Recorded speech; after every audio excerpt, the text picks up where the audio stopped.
everyone, welcome to Tactica Imperialis and to today's video. Today is episode 60 of Adeptus Podcastus. Joining me as always is Remleiz from 40k Theories. Hello everyone. And our special guest this week is a voice you should recognise and hopefully a name you should too. From If the Emperor Had a Text-to-Speech Device of, well, probably the most famous from that, the voice of Magnus the Red, someone I've been trying to get on this podcast for a damn long time, we have Zegram. Howdy. Yeah, like I say, this is one person I've been harping to get on the show for quite a while. You could have asked me like any time before this.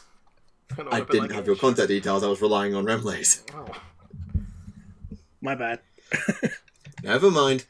So, I should probably preface this by saying this episode is coming out on Boxing Day. So, it's the day after Christmas. If you celebrate it, then I hope you've had a pleasant day and got some good hobby stuff. I'm sure that I will have, and I hope that everybody listening has as well. And it's also the last episode of 2018.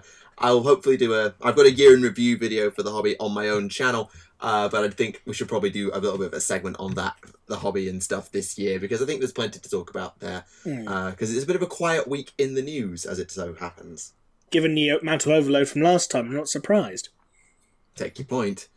So, starting off probably at the first thing that happened after we recorded the last podcast, that being the release of Vigilus Defiant and Chapter Approved.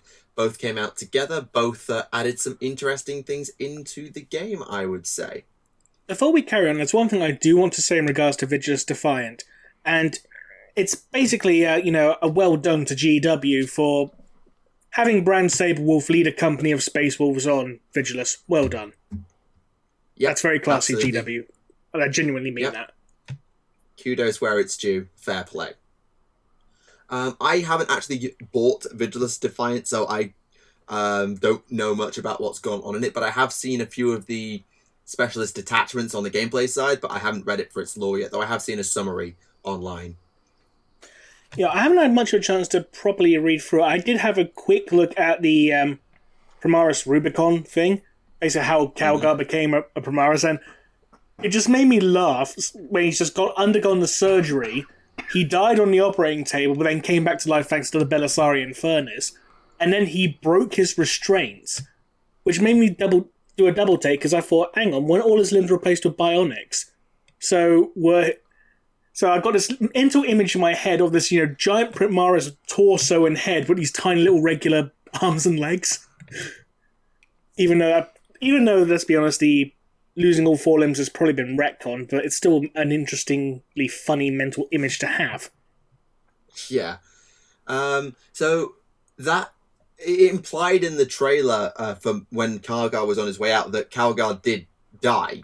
Does it sort of imply that death and resurrection by a furnace is a common occurrence, or is that sort of a freak incident that happened because Calgar? It seems to be more of a freak incident to survive it, because there's only like a 61% rate of success of upgrading. Okay. So it's like, hey, you got like a 39% chance of dying on the operating table.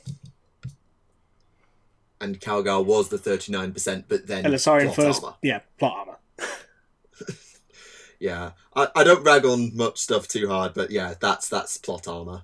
And it seems as though, from what I've seen of the summaries, it's quite a prequel-y book. It's not that standalone. It's pretty much set up for a sequel, from what I've heard. Considering I'm looking at the spine of the book now and it has a big number 1 on it, Oh. I think that's pretty much a giveaway. No, that's to let you know it's the best. Yay. I don't know. It is number 1. Do. Gosh dang it.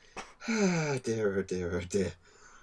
But yeah, I don't know how I feel about it just being a ginormous prequel, because as much as Gathering Storm gets slated for some of what was in it, at least something happened in its first book.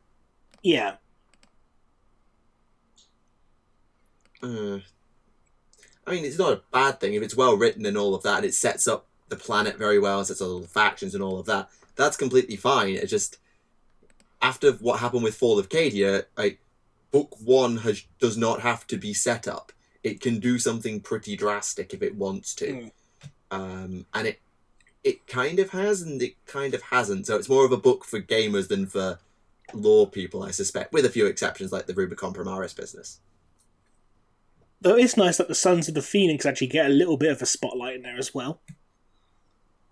The who now? You know, the Imperial Fist successor chapter, who are definitely not Emperor's children. Those guys. Oh, those Yeah, they guys. got a page about them, so... Fair enough. That should be interesting to... I mean, I don't know if they ever even hint at it in that book, but it'll be interesting to Indeed. see if there's any reference. On the gameplay side, Harken Worldclaimer looks solid, though you can't use his spear in melee, which is daft. Calgar also looks pretty solid, but it's the specialist detachments that I think most people probably are here for. And while I don't know them all off the top of my head, I have had a look at the Orc ones, because they're the ones that interest me. Not every faction's got one yet, which is disappointing. I was kind of hoping to see Tau ones as well, so I had something else from that army to play, but didn't get that. The Orc ones look fun. They're very thematic, so Cult of Speed, Dreadwar, Stomper Mob, and Blitz Brigade, and they all play thematically, that they encourage you to build around, and you get loads of bonuses if you do that. How powerful they are, I don't know, because they do cost a lot of command points, so I'm sure the comments will have a lot more playtesting experience with them than I do. Indeed. Trying to think what else was there that's worth mentioning. There was Chapter Approved, that came out. I've playtested the 8. They're fun, although... actually, I'm going to tell this story because I didn't get a chance to film it. We played a 2,000 point game, Orcs versus Tau, and I got my Stomper out off my top shelf and actually put it on the table for the first time in about 5 years. Turned out I was playing against it. So my Riptide, thanks to some very high rolls, did 23 wounds to it in a single salvo. Jesus. And then that caused it to explode. The explosion then killed 2 commanders and a stealth team. Oh. Just with the explosion. I then blew a Gorkanaut up on the opposite side of the field, and that blew another commander up. It was just like, I lost 3 of the 8 to exploding vehicles. It was just like... So, basically what you're saying is that your tabletop game was basically a Michael Bay movie. Just with... well, okay, yeah, giant mech Explosions, suits explosions, and... explosions. All you need now is the sunset and American flag. I had Gazco running off the board into a corner as I tried to shoot him with missiles. That's what I got. No. But yeah, that was a fun game. I kind of wish I'd recorded it, but it was my opponent's first time ever playing Orcs because they'd not got their army with them, so we didn't record anything. Plus, there was another game taking place right next to us, so Fair enough. no such luck there. But it was good fun. The other thing to come out, or it will be out certainly by the time this video comes out, is Wrath and Rapture. The Slaanesh and Khorne boxed game. Ah, yes, Demons Galore.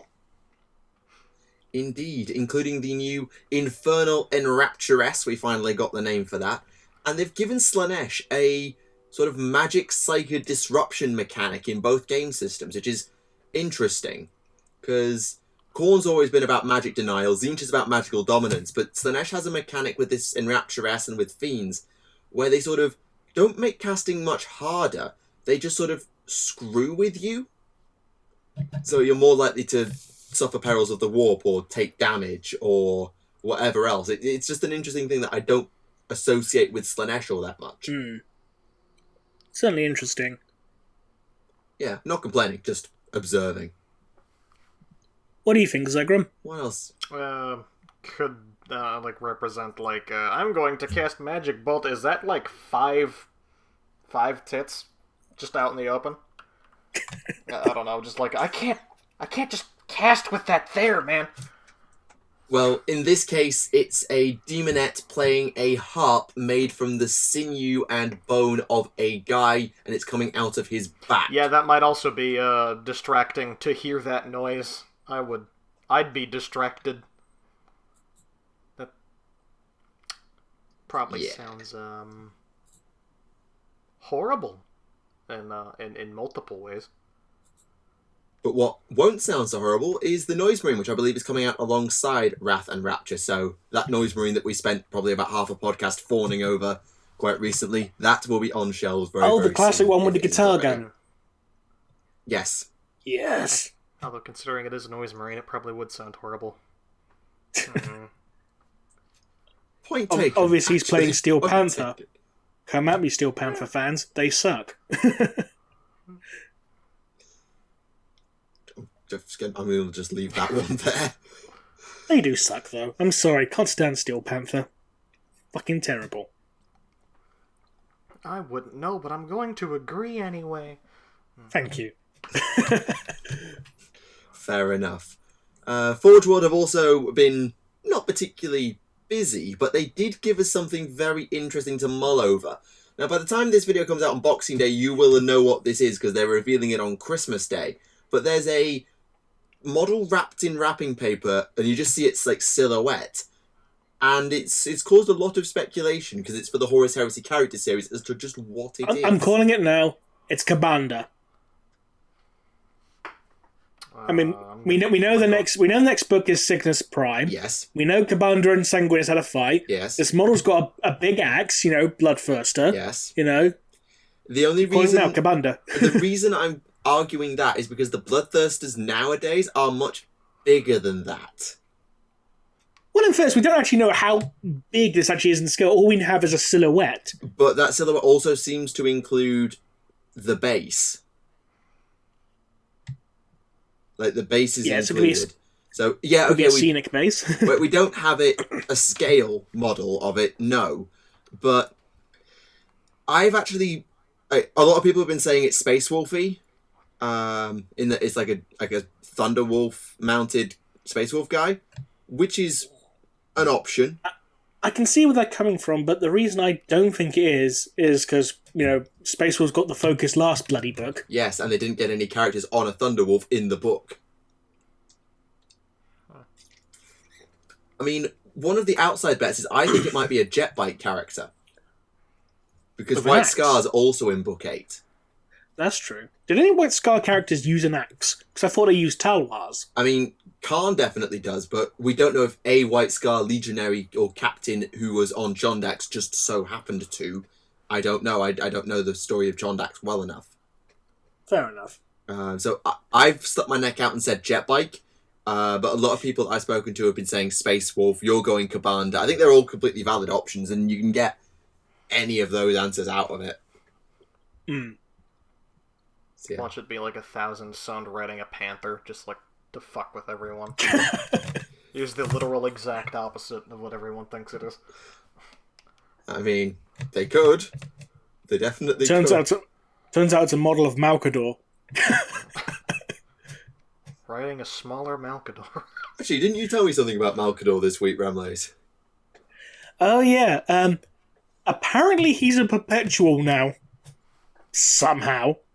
Though, in fairness, the language used in the book is kinda up to interpretation. Because there's basically this big discussion that Jagatai Khan and Malkador are having, and Jagatai's like, oh yeah, I know what you are. Horus told me, and Malkador's like, oh shit, what did he tell you?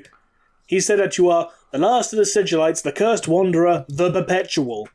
So, I choose to believe that it's implying that he is, it's just a title like, the unyielding, the unchanging, in that sense. Rather than him being a perpetual, given the fact that, he's actually grown fucking old. And then died. Yeah. Oh, but there was also that bit where he almost killed Horus in a fit of anger by, Vader force choking him. Yeah, that was more what I was referring to. What is it from the Last Council? Is that what it's called? Yeah, The Last Council is the story name, yeah. And this particular scene is set after one of the lost Primarchs has been erased from history. Not both of them, one of them. So we know they weren't erased at the same time. I thought the book was set just before the Last Council of Terror. It was a flashback scene. Flashback scene, got it. Yeah, flashback scene, yeah. And basically, Horus, Alfarius, and Jagatai are all wondering, going, yo, Malkador, what the fuck are you doing? You can't erase history. And Malkador's like, shut up, boy, force choke Vader thing. This also implies, therefore, that the lost Primarchs were removed after all the Primarchs were found, because Alfarius is there. Yep. Which gives a very, very narrow time frame, to be fair. Yep. So anyway, continue. Sorry. So yeah, Malkador gets pissed off. He Vader chokes Horus, and Alpharius and Jagtai like just screaming at him to stop. He's like, "You're gonna kill him!" And Malkador's like, "I don't care at this point." But the interesting reason is that Malkador's not doing that because they're pissed off. He's doing it because Horus is trying to say that Primarch's name. Yeah, he did the full Gandalf, "Do not speak it!" booming voice thing. We haven't designed that chapter yet. Stop it. Legal reasons. And he's trying to say Malkador, but it comes to him saying Malal. Yeah, this is one thing that you sent me this excerpt, and I was like, this could be taken very much in two different ways. On the one hand, he could just be trying to say Malkador. Which is probably the right thing, it's quite obvious, but out of context, it looks like he's saying Malal. Yeah, the argument of why it could be that that's what he's saying is because no one else tries to call him Malkador. Everyone's like Lord Sigillite or Lord Regent or whatever his titles happen to be. They're not calling him Malkador. So you could argue that either Horus is being exceptionally insolent or exceptionally stubborn. Or both. Yeah, that's what it seems to imply of Horus. He's just being a stubborn little brat. Or the missing Primarch is named Malcolm for some reason. So he was in the middle. Damn it. Oh dear. It was just right there. I had to take the opportunity. I'm sorry. Oh, I'm not complaining. It's just, oh dear. Was there anything else from the Advent calendar worth noting, either from that book or from some of the others? I haven't read all the stories yet, though. I did listen to the 2 Necromunda audio dramas, which were bloody good. Still waiting for the third one, because the third one has got Halfhorn and the Beastman, which I'm really excited for, because it's a fucking Beastman. Yep. Read the story about the Man of Iron.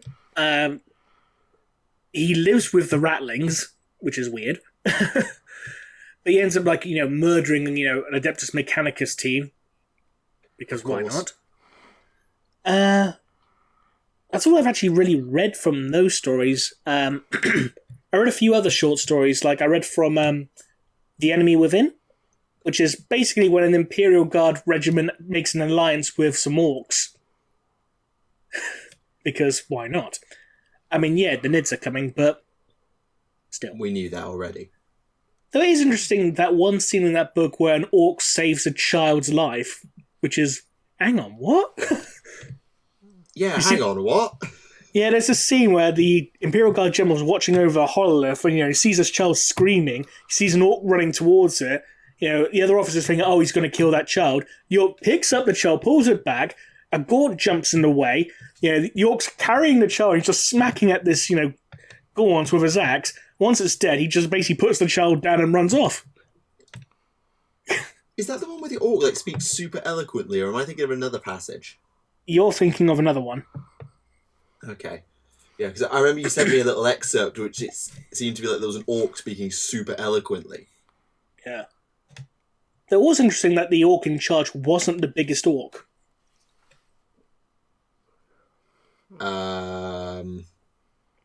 Wrong? That's just wrong. Well, it's not wrong, but it's definitely unusual. Yeah. He's like the second or third biggest one. There was a big... When the alliance is proposed, the bigger orc is like, no ally with Umis! And the small orc just rips out one of his tusks and stabs him repeatedly in the neck with it. Yeah. And he goes, oh, sorry about the Major. His mouth gets him into trouble. Ha! That's the one I'm thinking of. Yeah, that's probably because he sounds kind of dumb, the bigger one. Well, no one ever accused orcs of being intelligent, let's be honest. I mean, yeah, but, dumber than usual, And the argument of the orcs are not intelligent just got the Imperium into more hot water than it cares to admit, let's be fair here. That's true. Yeah. Oh, but I did start reading... He doesn't even realise he's bigger. Probably, knowing the orcs. But I also did start reading Battle of Black Thunder Mesa, the Tau one. Yes, the origins of the Onega Gauntlet. Yeah. And there was a Tau fire warrior who was so big he was almost disqualified from being a fire warrior. Yeah. He was described as being incredibly bulky, but then when he describes him smiling with his fleshy cheeks. I'm guessing it means he's too fat. You got a fat fire warrior. I mean, the Earthcast are generally renowned for being a little bit short and squattish, but the big fleshy cheeks, that implies, he's a fat bastard. Or a very round head. He's a pufferfish. It's one reason he can't be a firecast. Dear oh dear. Other than that, there's not been that much, unfortunately. One thing they have been doing is the not the Regimental Standard, the other one, the Hammerhal Herald, and some of the articles have started to talk about the Bad Moon, Gorka Morka, so they're sort of building toward this Moon Clan release for the Night Goblins, which is coming for Age of Sigmar pretty soon, which is cool. We don't know whether they're going to be next or whether Genestealer Cults are going to be next. Personally, I feel like Genestealer Cults have been just sat waiting for so long that they deserve the slot, but at the same time, I really want to see Moon Clan. But also considering they've already, kind of revealed some of the new models they're going to be getting, like the bikers and the cowboy hybrid. Yeah, like they really do need to get Genestealer Cults out there. Otherwise, they're going to, well, maybe they already have, run a bit of an Orcs risk, because the problem with the Orcs when they came out, not that they were bad or anything, it was just underwhelming. October just got swept under the carpet because there was so much else going on, and the Orc Codex didn't come out till like November 5th. Yeah, I remember everyone saying, like, hey, first day of October, here's a new Slaanesh model. Slaanesh is an orc now. Yes. Second day of October, here's a preview of an Orc model you can buy in a month. Which was when they revealed the Scrapjet, I think. Should have been Warhammer. Still think January was the best pun. Yes. But yeah, I think Genestealer Cults need to be out next, just because otherwise they're just going to get forgotten. But at the same time, AOS hasn't had a release since the Beasts of Chaos, and that was in August. Maybe September.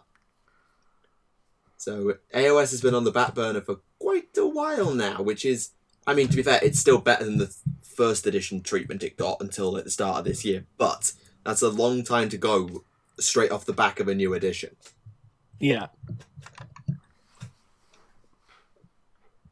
Speaking of which, 2018 has been, I think, there's not much more I can see in the news that I think is, well, there's a few little things like Warhammer Adventures is going to be on Audible first when it comes out, and I should also mention the whole business with the wildfires in California, and Games Workshop have stepped up for that. So they're going to be trying to help the hobbyists out with that and doing, I think, a charity live stream or something. That's nice. So, yeah, I'll go and have a fuller read of that and trying to remind myself, because I remember seeing this and it's really good of them to do. So, what's they going to do? They're going to get a brand new army for everyone who lost theirs in a fire. And they're going to do a hangout and paint for charity live show on Twitch. So all the bits donated will be donated to the various charities and whatnot. That's nice. Fair play, GW. Yeah. Fair play. Fair play indeed. But yeah, that's... Oh, there's also been an FAQ for Age of Sigmar and an FAQ for Necromunda, and Forge World did a set of awards that were basically just a bit jokey. It's like super obvious and sort of like, why are you doing this? I must have missed those awards. You must remind me about those. So the most impressive wingspan award went to that Cornate Dragon. Fair The enough. staunchest Imperial Defender award went to Constantine Valdor, because how flipping niche do you want your awards? The most exotic Underhive Pet award went to the Sump Croc. Which also happens to be the only one, isn't it? The Cybermastiff as well. Yeah, but that's part of a 2-pack, though, so it doesn't count. Fair. The Look at the Size of That Gun award for the new Nemesis Titan that we saw a few weeks ago. Yes, to compensate a class cannon. And the award for greenest faction of the year goes to Orcs. And there's just Poor one Dark in Angels the get shafted audience. again. Oh, the drunkest stuff. Oh, sorry, go on. there was a thing has been going around. You know, Games Workshop doing the 5 gift ideas for hobbyists. There was a fake page of that going around, number 5 deodorant, and I think a lot of people can reasonably admit that if Games Workshop actually did that, hey, get the hobbyist some deodorant because a lot of them smell. I think people would find that funny. But hey, there'd be a mixed reaction. I feel like people within the hobby would find it funny, but no one else would get it. Take your point. But I feel like they'd get it. It's kind of obvious. I don't know. A Cheeto cup holder, maybe. Smelly nerd joke. No, 40k players don't play Melee. There's no rim shot on this show, and there really should be. I need the... Oh, boy. Happy? Thank you. yeah, unfortunately we haven't invested in a soundboard for weird sound effects. But So you have given me the idea for one now. yeah, that has now put the idea in the head, so we'll consider boy. that at some point. New year, new soundboard. Let's go. Yeah, you got to have rim shot, drum roll, Minecraft eating sounds. Damn it. Oh. I feel like that's a story in and of itself. If you wish to retell it, Zegram, feel free. Earlier I was just making fun of me and Fresh want to do another Great Horned Rat Day video because they're just fun and stupid, and plus doing something for Christmas is nice. And he was kind of like, man, I don't know what to put in this that's gonna be funny. I was like, Fresh, we could literally put anything in, and people will think it's funny, because the first video is awful. I told Alpha to put Minecraft eating noises in, and he did it. There's a part where the Great Horned Rat dabs, and it's... I receive rat jokes every day of my life. I can sympathise with you on that one. Oh, To be fair, it's probably better you get those jokes than just nipple horn jokes. I bet they got old very fast after the special. I still see those. I still sometimes get YouTube comments that are just, Magnus! It's like, yeah. Or fucking That's a fairies, I comment. assume, as well. The fucking furries settled down after I was like, listen, I don't even know who the Space Wolves are. What faction is that? Is that a Tyrannid? No. Yeah, it must be...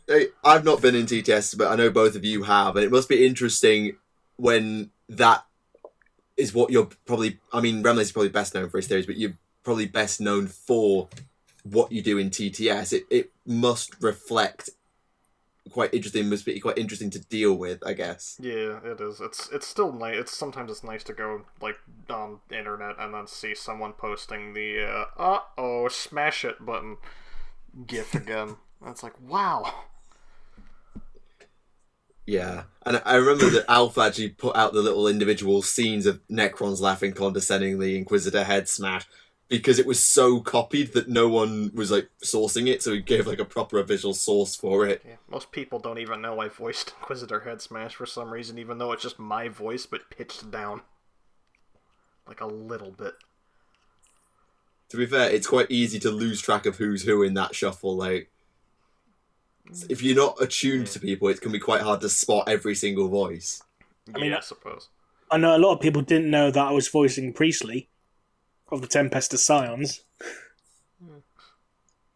Probably because I'm trying to sound like a football hooligan there. True. But yeah, it's got to be an interesting one. But yeah, sorry, I've lost my train of thought now. Whoops. Something Great Horned Rat Day.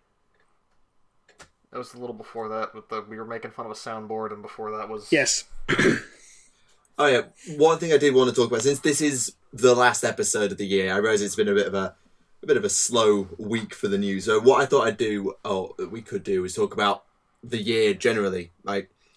There's been so much stuff happened for, even if you just take 40k, the amount of releases and new models, new lore, new rules, it's been a ridiculously crazy year. And when you add specialist games, the spin-offs, Age of Sigmar into the mix, it's you can't even keep up with how much has happened. It's mad. Oh, there is one thing I did want to mention. It's actually in regards to Aaron Dembski-Bone's Spear of the Emperor novel. I'm just going to try and find it 1 second. Because there's actually a picture from inside the novel that made me laugh quite a bit. Just basically his responses. Carry on talking, I'll drag it up. Oh, never mind, I found it. It's like basically like, you know, the author introduction thing, saying, before I go, there's one thing we need to get clear between us. A trident is a spear. A trident is a kind of spear the way a scimitar is a sword. It's a three-pronged spear, if you want to get technical. Really, go check Wikipedia. It's in the dictionary, too. Stop atting me on social media to say that's a trident. I beg you all, for the sake of my phone notifications. Oh, dear. That must have been quite a lot of spamming of notifications for it to make it into the official author's notes at the start of the novel. Yeah. Bless him. Jeez. I mean, I can understand why some people are that pedantic, but if you're going to be pedantic, at least be right. It's the internet. Everyone's bloody pedantic. Let's be honest here. That's not me being a dick. That's me being, you know, honest. Everyone's pedantic on the internet. Yeah, sometimes it's like, oh, here's something you said. Oh, why did you not notice this completely niche thing in the top corner of one book? You really should have referenced that because it's really important. How am I supposed to know that? Or when people take things you say too literally, even though you're speaking, you know, informally and colloquially. Yeah. Though to be fair, sometimes when people play along with when you're having fun, it can be really fun. So I did a video I did a video on the Catan, and I basically just told the Nightbringer to come at me for being an idiot. And the comments were quite on board with that. But it's interesting. I'm not going to go into a long rant or discussion about the minutiae of being a YouTuber in the comments and all that. But it is interesting just to see how the comments react to different things and try and provide feedback in certain ways. But yeah, that's just a side point. Okay, I'm actually going to try and do this proper review thing now. So yeah, okay. Best release of the year. What do you think? Are we talking model or book or game or whatever you think from this year? Best thing that's come out. Check something. Make sure it came out this year. I'm going to turn around and say, because I'm pretty sure it was this year. Was it this year? The Magus, did that come out this year? Scoria. No, the Magus, the book. Oh. The big 600-page limited edition. I cannot remember when that came out. I cannot for the life of me remember. That book's gone completely over my head, unfortunately. That one got past me. That book also sold out within about 3 hours.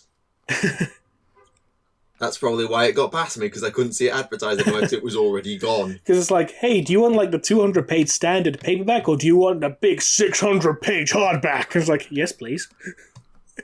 Yeah, it's kind of like Titanicus. Its Grandmaster Edition went stupid quick. Oh, yeah.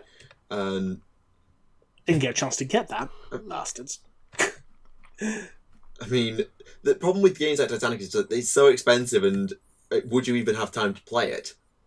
It's cool, but would you play it? Yeah, I take your point. Yeah. For me, I'm probably quite biased, but probably the best thing for me this year has been AOS 2. Specifically, its rulebook. Because that book comes with a load of sweeping gameplay changes, which are so good that the big FAQ that just happened has no beta rules in it whatsoever. So they're just errataing and small patching the game. They're not really introducing or taking anything out of the game. So they've obviously got a happy set of rules. And the lore has just been, whatever you think of it, I think personally it's been fantastic. Introducing some new concepts, really fleshing out the factions. That's probably been my release of the year. Model-wise, I'm biased toward the Deathkiller Wartrike, a lot. But then again, it's the Ideneth. And then there's Marathi. Oh god, so much good stuff came out this year. It's not even funny. Everything's the best of the year. You win an award. You win an award. Like, there's been so much stuff. Like, the first thing to come out this year was Nurgle. And like, I barely remember anything that came out in that Nurgle release. It was that long ago, and there's been so much since. Like, I tried to do a mental recap of everything that's come out. There was the Grand Claim one. There was the Sloppity Bile Piper thing. Yeah, the Small Plot Scrivener, the Beast, the Poscoil Blight Lord, which is the Plague Drone mounted mortals for AOS, and like the Lord of Contagion. But okay, I can remember if it was because the 7 Days of Nurgle was quite useful. But there's been. I tried to do a mental catalogue before I made my video. I was like, what has actually come out this year? So there was this, and then the Custodes came along, because there was that teaser that everyone thought was Necrons, but it was actually Custodes. And then that happened, and the Thousand Suns came along at the same time, and then there was the Daughters of Cain, and there's more Malign Portent stuff going on in the background. Legions of Dagash came out, Idef Deep King came out, Tau came out, and that had a bunch of lore in it. Then AOS 2 came out, Stormcast, Nighthaunt, and it was just, you could barely keep up. It was almost too much. Almost. Yeah.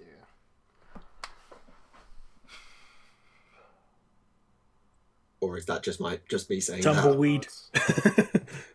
I was going to say that was quite the awkward silence there. Here Nice thinking, one. 2018's been going on for about 3 years now, so it's probably why so much came out.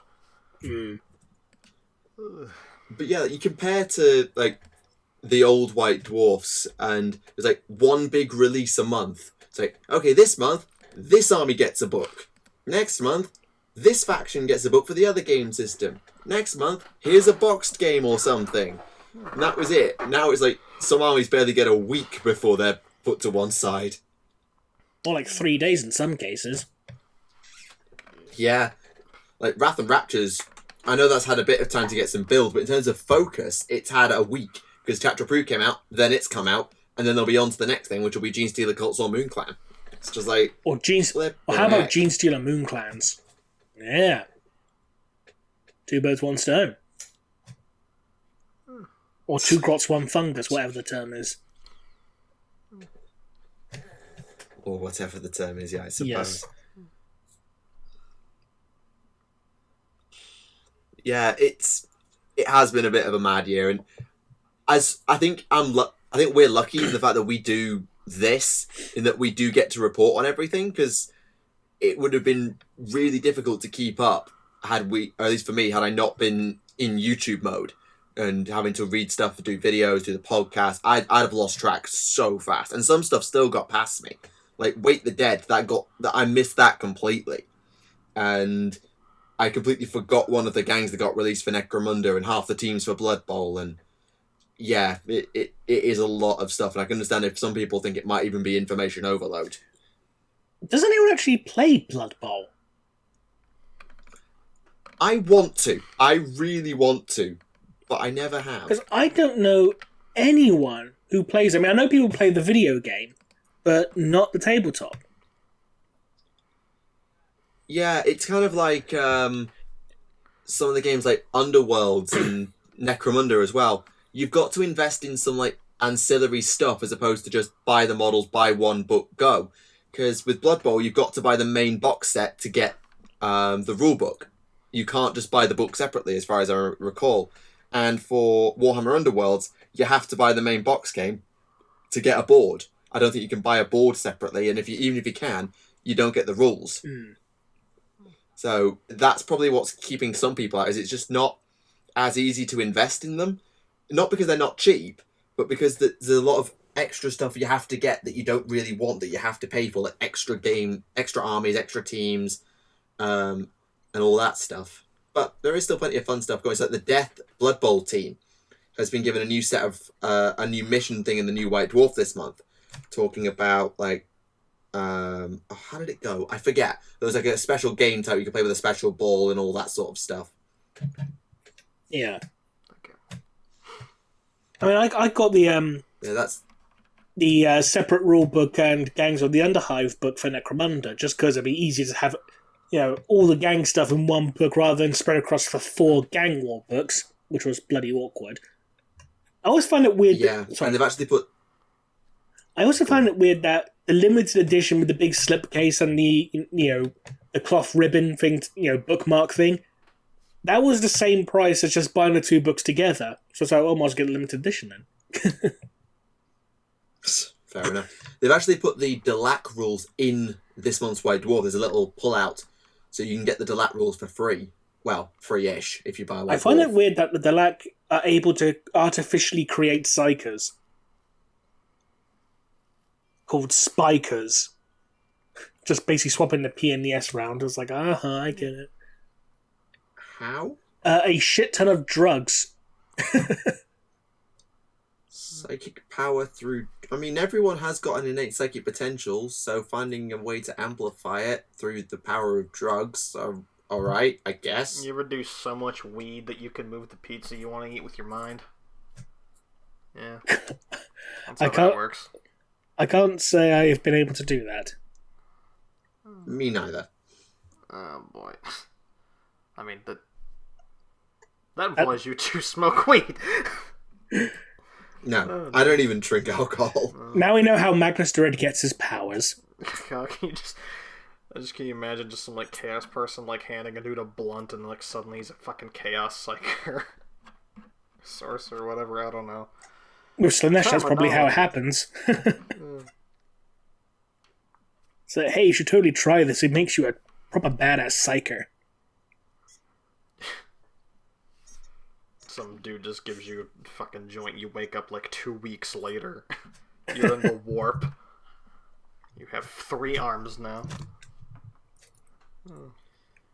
Or perhaps you wake up, your entire city's been destroyed, and you're just weirdly glowing as you come round, and it stops. It's just like, what the fuck just happened, man? The Hangover 40k. Please never make that. But actually, that has reminded me. One thing they are making is that new animated series. Oh yeah. See about things just getting past you because you just forget because there's so much going on. There's one of them. Yeah. So the creative, is it person or team behind the Hell's Reach video series on YouTube is getting involved with GW directly for a Blood Angels themed animated series. Let's hope the animation's better than Ultramarines. I mean, it's the guys who did Hell's Reach, I suspect, will make sure that it is because they've got their own name to protect as well. Yeah. I just want to say it's really, really good on those guys for actually getting officially involved. That obviously they impressed Games Workshop enough for them to actually go, hang on, these guys are actually really good. Let's bring them on board on an official, level. Yeah, credit to GW for having the open-mindedness to get people from the community involved, because that's quite a new thing this year and last. Yeah. But also credit to the team for being willing to get involved with them as well. So one of the person I know who there's a AOS blogger, like a lore and new sort of blog post sort of person, who went and wrote a narrative play article on Warhammer Community. And a lot of the big gaming people, who run from Frontline Gaming and things like that, they will work around the tournament stuff with GW as well, because obviously people need to play test, and I think some of the bigger companies and stuff do play testing. Yeah. But yeah, it is a new thing. Invitation on Stormcast or Voxcast when? I wouldn't hold your breath. No, I'm not holding my breath at all. But part of me is thinking, since they got the guys from Hell's Reach involved on official capacity, when's GW going to give the official stamp of approval to TTS?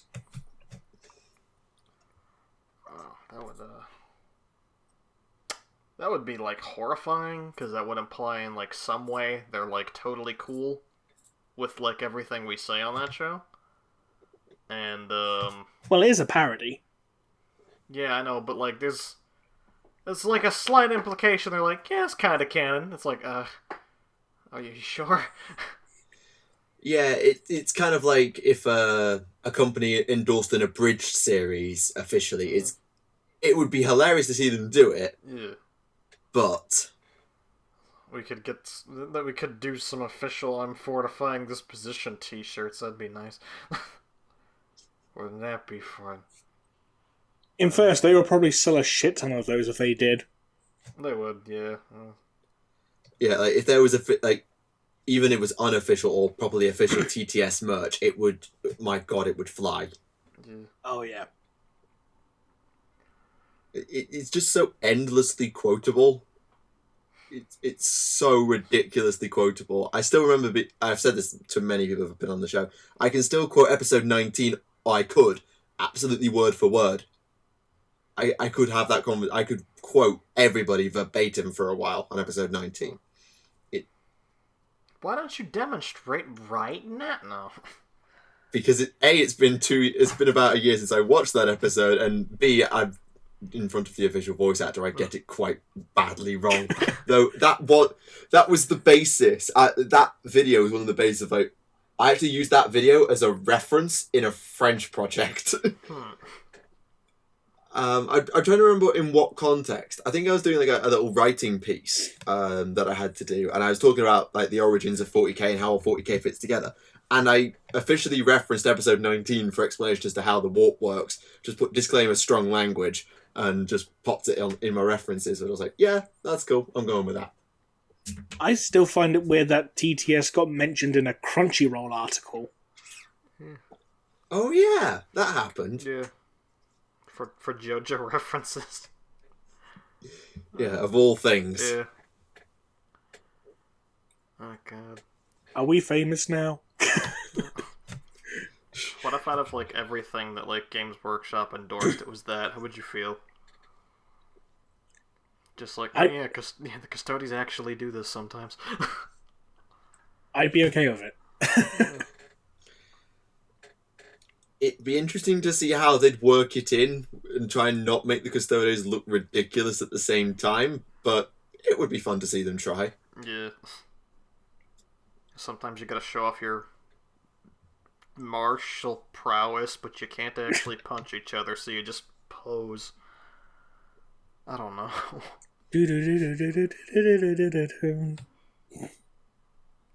Oh, boy. Oh, dear. Well, you could always have, a special commemorative, TTS miniature range. You mean special commemorative, like... Yeah. A special commemorative, display piece or something. Celebrating 20 years of Boreal. Yes, the Boreal miniature has a little sound chip, so every time you move it, it goes Borealum. Or no. You push a little button and it goes, no. I'll take 20. Or like a diorama in the throne room, and you could have different buttons. It was what is it? Whenever the red light starts flashing, the alarms go off in the throne room due to one reason or another. The walls are just basically one big light bulb, so every time you press the button, it's just gold. Just coming up with stupid toys now. Tickle me, Emperor. You just push a... Do not touch me there. You push the button instead of him, giggling or anything. He just starts asking for the anesthetics. Anesthetic required, that's the one. How about a plushie of Rogal Dawn? Every time you squeeze it goes, no. No. No. Has 1 phrases. 1,000 different variations on it. No, you are correct, but also no. I think not. Oh my god. To be fair, the Magnus equivalent of that would have... Good grief, there'd be a lot of lines that could come out of that one. Referencing Rudolph the Red-Nosed Reindeer, perhaps? Oh, god dang it, no. Well, he did use your outtake, didn't he? Yeah, except in space and with tragedy and no reindeer or Christmas. I'm not...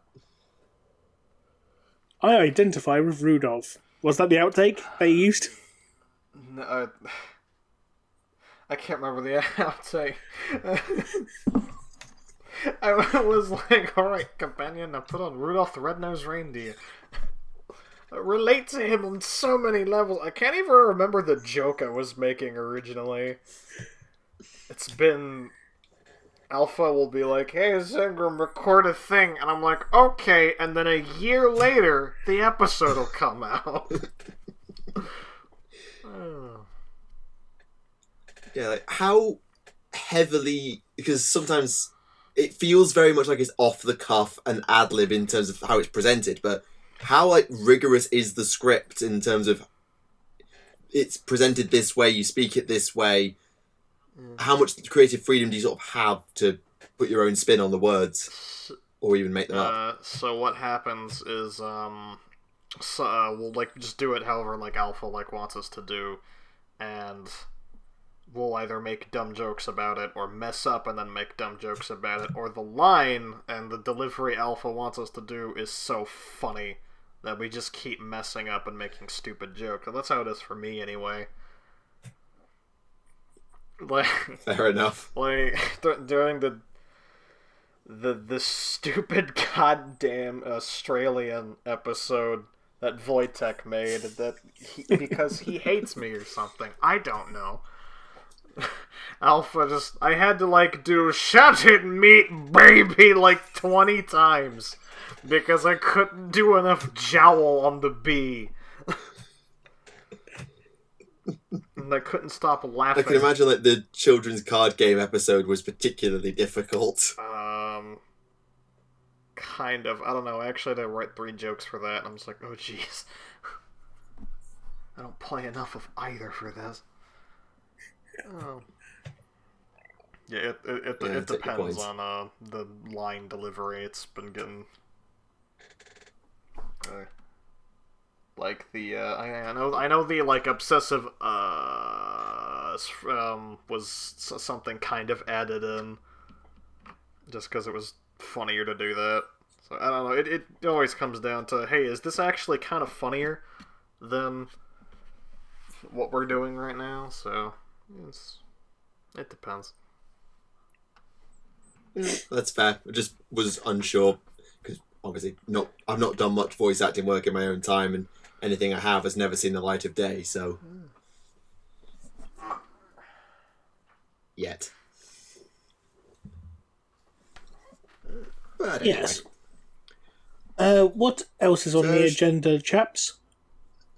Like I say, there really hasn't been a huge amount on the news side, and I've tried to discuss some of the things that I've been thinking about this year, and it's been interesting enough. But I have got my own video. I just remembered something.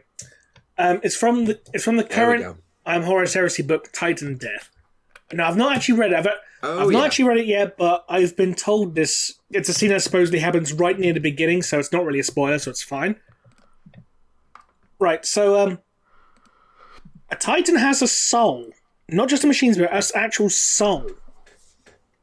There's a bit where the Princeps is basically dead, her soul's going into the warp, there's demons coming out of her soul, and the Titan's soul steps in front of her and shields her from the demons. And I'm like, what? That's right. That's some that raises a lot of questions. Yeah. Glad to see the banning of AI was completely worthless. Thank you. And I also had read Plague War. My god, that book was so boring. Like, literally, the only good bit of the entire book was the last 2-3 chapters, where basically Rabute Gilliman is basically ripping the shit out of the little priest who's this, military apocalyptic or whatever the title is, Frater Matthew. He's just absolutely ripping into him something fierce. And then the book ends with him reading the Lectitio Divinitatis. Which was probably quite an interesting... Yeah, literally the last words was like, I bring you joy, for God is here. Those are literally the words. I'm like, oh god damn it, Lorgar.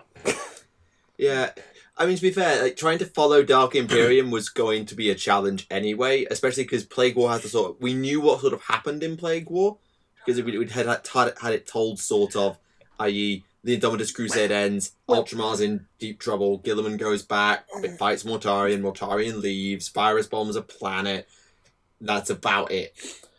the main problem with Plague War is that it's completely disjointed and it's very hard to follow because you got a chapter where it follows the priest, it follows a Nova Marine, it follows a rogue trader, it follows Mortarian, it follows a demon, it follows Gilman, it goes back to the priest, it goes to the Imperial Guard, goes back to the Nova Marine, goes back to the Imperial Guard, goes to a Sister of Battle, goes back to, Mortarian, goes back to the priest. It's like all over the fucking place. Now, that's not to say that as a writing device can't work, jumping from different perspectives, but... I know, but it's so I mean, let's compare it to Watchers of the Throne, where you had 3 different characters to focus on. It always alternated between, custodian, Sister of Silence, politician, custodian, Sister of Silence, politician. So basically you got a feel for each character, pretty much, and you got time to develop with each character, bond with each character, but this way it's all over the fucking place. It's just like... oh, I can't remember whose turn it is. Yeah, and I think one of the ways that you can make it work, if you're trying to create this idea of misinformation, so one character sees an event and has their little build-up to that event, and that event happens and they see it unfold, but then you cut to another character a few chapters later who goes into that event from a different angle, and you actually get more context about that situation.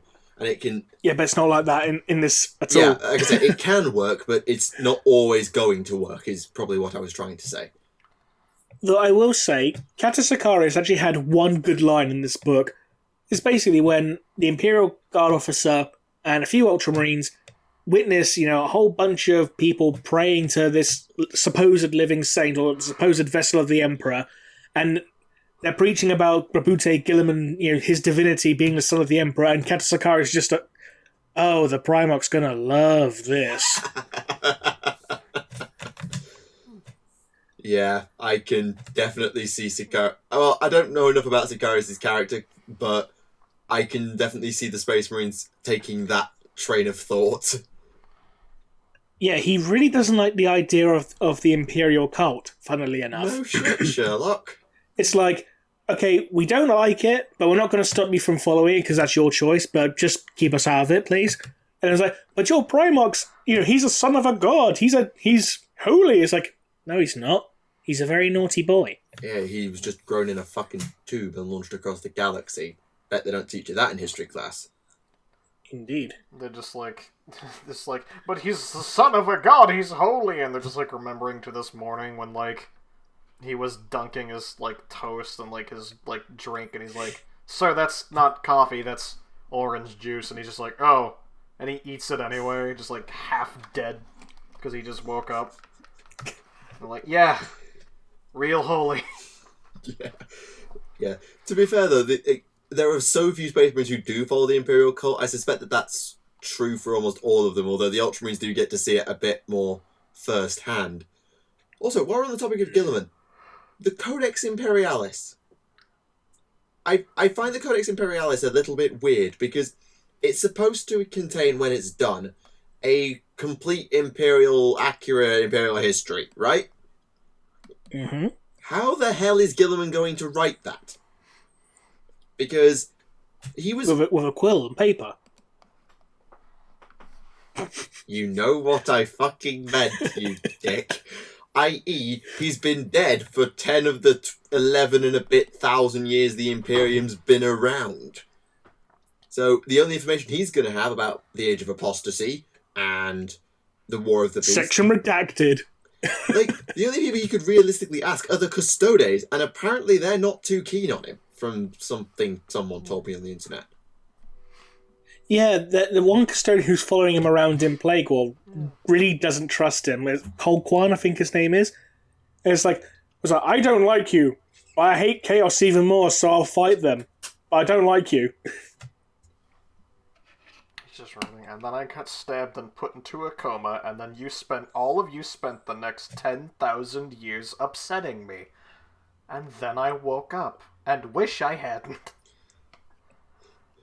I'd quite like to see just there's the official document that goes out to the wider Imperium talking about here's the reforms that are going out, here's the Imperial history, and then there's just Gilliman's draft copy with Lev Tiron, who's been scribbling his notes because probably Lev Tiron is Remembrance is writing it, and it's just in the margins Gilliman remarked here about such and such a thing and just went off on a tangent and ranted about how useless the ecclesiarchy was and why were they not dissolved after the Age of Apostasy and diddly diddly dee. That would be... Imperial History, Chapter 10. I don't know. It's one page. I don't know. Something happened. I had a nice dream. They were twins. Damn it. Yeah. Oh, boy. Yeah, if Gilliman does ever publish that, I'd be fascinated to read it. I feel like there should... I don't know why GW never released, like, the Codex Astartes. Not... I did actually ask the Black Library authors about that, and they were like, yeah, no. Though, actually, I saw in this month's White Dwarf that next month the Index Astartes is coming back. Yes, which is good. Agreed. I hope they actually release it as the books again, like they did previously. Yeah, it is hoping. So they better start with Index Astartes Volume 5. What about Volume 1 to 4? Well, you should have been around since 2004 then, shouldn't you? Yeah, because that's going to win people around and make them buy the book. You never know. True, but, I mean, I was told, oh yeah, if you want to read the first 4 books of this, oh, sorry, we don't sell them anymore. Have a nice day. That's not going to convince me to They buy could republish them. They can make them on print on demand. Yes, they could. They could, feasibly. I suppose. I mean, I'm still waiting for them to do, a print on demand of the Liber Chaotica again, just so I can have a copy of that where the spine's not falling apart. Can imagine. Can agree. I mean, it's big. I mean, do you know how big the complete edition of Liber Chaotica actually is? It's about as thick as the new edition of Visions of Heresy. Page count? A lot. I can't tell from here, but it's a lot. It's thicker than a Horus Heresy Black Book. Okay, that's pretty impressive. I'm sure someone in the comments could tell us if you can't be bothered to go over to your desk and check. It's too far, I can't reach. Fine. So, yeah, I thought I saw something that was going to jog my memory, then I've forgotten it completely. Yeah, I've forgotten it completely. Questions? Because you said there was quite a few. Yes. Okay. How on Terra do the Grey Knights or the High Lords or the Inquisition not know about the Fallen at this point? Because everyone... Well, they probably do, let's be fair. But if the Dark Angels knew that they knew, they'd probably just try and kill them. Yes, it did rig an Inquisitor ship to accidentally explode. Accidentally being the operative word. It's just payback for the whole Orc Snipers thing. Though funnily enough, in the story Enemy of My Enemy, there actually are Orc Snipers. Which is hilarious. Yeah, I mean, the old joke is that Orcs couldn't hit the rear end of a squig off that they were stood 5 feet away, so yeah, Orc Snipers is an interesting one. It's not as interesting as, the Orc boss taking a model tank and just driving along the actual battlefield map and making shooting noises, going brum brum paka paka. And the Imperial Guard General's like, "Can you put that back, please?" What? Yeah, and he takes a model of a bomber plane and starts going, yeah. It's like, that is adorable. Okay. The orc snipers get made fun of. Yep. I was gonna ask that. Let's be honest. Say that again, sorry. I was gonna say, do you think the orc snipers get made fun of at all for Probably. sniping? I mean, the Blood Axes get made fun of for daring to put a little bit of camouflage on, so yes. Most likely. Right. In the story Man of Iron by Guy Haley, the robot Man of Iron UR025 stated that he encountered the real Omnissiah. What does he mean by this? You've read it. I haven't. Yeah, so in the story, he does state that he met the real Omnissiah, not the corpse of the Earthling being the Emperor. So, I'm guessing he met the Void Dragon? That's a possibility. I mean, the way that the Mechanicus viewed the Omnissiah is... The physical avatar of the machine god. Yeah. That's the word I was looking for. So, but then they call it the Earthling one. So, yeah, I mean, it has to be some other physical being, therefore, if it's the Omnissiah. So, I mean, the Void Dragon's possible, but... It's a physical being, and it's not an Earthling, it's a Martian, technically. If you want to get really technical, because it's on Mars. If you want to get super technical, it's a giant fart space cloud that got shoved into some living metal and then killed everything, but we'll gloss over that. Yes. And that's assuming it is the Void Dragon that is the Dragon of Mars. It's heavily implied, but not guaranteed. But anyway, that's a separate point. Yeah, I think that's definitely plausible that it met the Dragon of Mars, possibly before Mars was even colonized. Mars was so wrecked that the Mechanicum rose up, because obviously the Age of Strife was way, way before. Yeah. Does it say how old UR025 is? Does it give like a date of production? Not that I remember off the top of my head. Okay, fair enough. Just wondered. Just that he's old. Yeah, I was wondering, cause like, do we know when were the Men of Iron first built? Because I know obviously they rebelled in N25, and that was... It was some point during the Dark Age technology, I recall. Unfortunately, that's quite a large window. Is that M15 to M25? I think it's like M22, actually. Oh god, is it that late? Oh god, sorry. It's like M21, M22. Okay, yeah. Okay, not too narrow a window then. Yeah, something like that, but I could be wrong. I don't have the source to hand at the top of my head. No, me neither.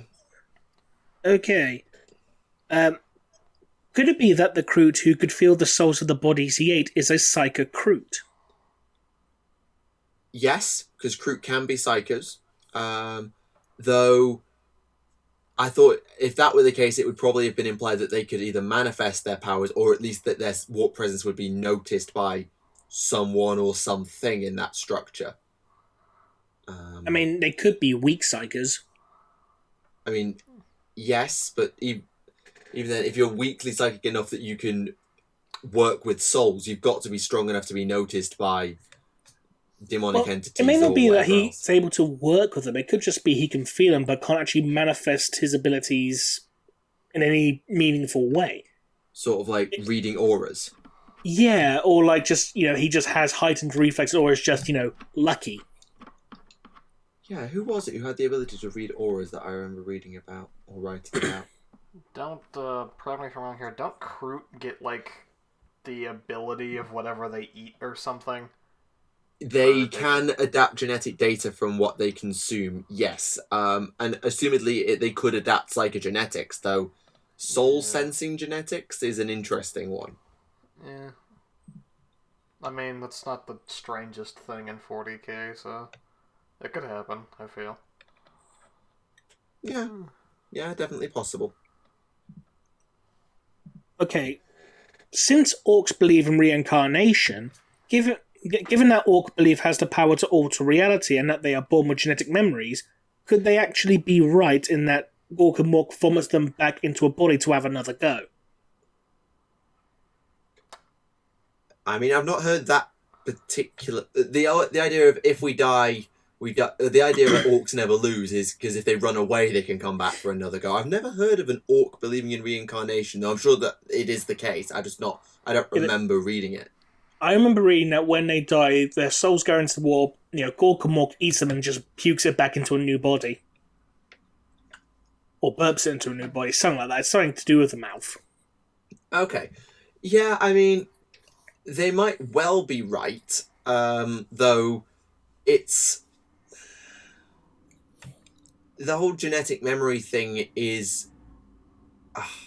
it's hard to say. It's definitely possible that they're right, but they don't remember who they were, and it's not confirmed that a mech boy who dies is reincarnated into a new mech boy, because that would require retaining genetic memory of being what you were before. So it's possible, but there's no way to prove it that I can think of, because they don't remember their previous lives, even if they do have some sort of genetic memory. I mean, reincarnation kind of doesn't typically involve remembering your past life, although I'd figure that it's probably true because enough orcs believe in it, so it's... Oh yeah, it is probably true due to that power, but there's no way to prove it categorically, is what I mean. No. Okay, couple of questions for me. Is it theoretically possible for the Tau to take over the galaxy? Not in the current state, no. No. All due respect, no. How do you think they will adapt to chaos? Probably by shooting it. Yeah. Yeah. Big guns. That's generally the Tau's response to everything that moves. Yeah. And will the Tau and the Farsight enclaves get wiped out? Plausibly. I mean, considering that they're one of the major players and actually the smallest one, technically speaking. Yes. So they've got the most chance of being wiped out. Yeah, they'll never be wiped out in a sense that we see them be wiped out in terms of the canonical plot of the game, because that means they can't sell the models anymore, sort of. But in terms of, like, could they? Yeah, if Ultramar got its arse in gear, they could crush the main Tau Empire, all the Farsight Enclaves, and the Nemyar Atoll in a heartbeat. Yeah. Like, the Death Guard have nearly stormed the Nemyar Atoll and got through to the main Tau Empire, so take from that what you will. From a slightly meta standpoint, I'd probably say no, just because it might be too obvious. Like, if they actually had to kill off a faction for some reason, it probably wouldn't be them, just because, again, you can't sell models, and two, it's just like, oh, the Tau, it's too easy. But then there's like, no we're other killing faction they someone feasibly... off. Yeah, There's no other faction you could kill off feasibly, though. That's the problem. Yeah. Apart from maybe the Craft World, that's about it. Considering they're supposed to be teetering on the brink of extinction, I've been doing so now for God knows how long. 10,000. Yep. Have the odds shifted on at all whether we'll get Chaos Primaris or not? Considering that Baal wants to study one, we'll probably get them eventually.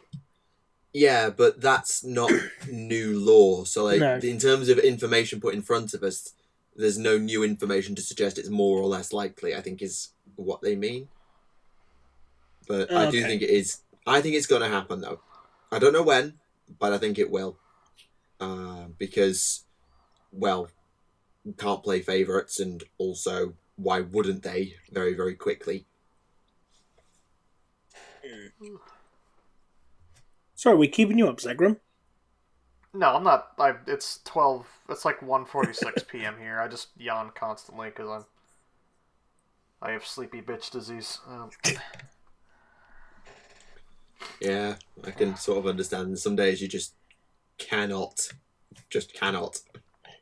But yeah, no, I'm totally like at a yawn sometimes. Oh, cute. You're going to start making everyone else yawn shortly. Everyone listening is going to be yawning now. Well, I mean, this episode does go out at 7 in the morning, so... So people will be yawning while listening anyway.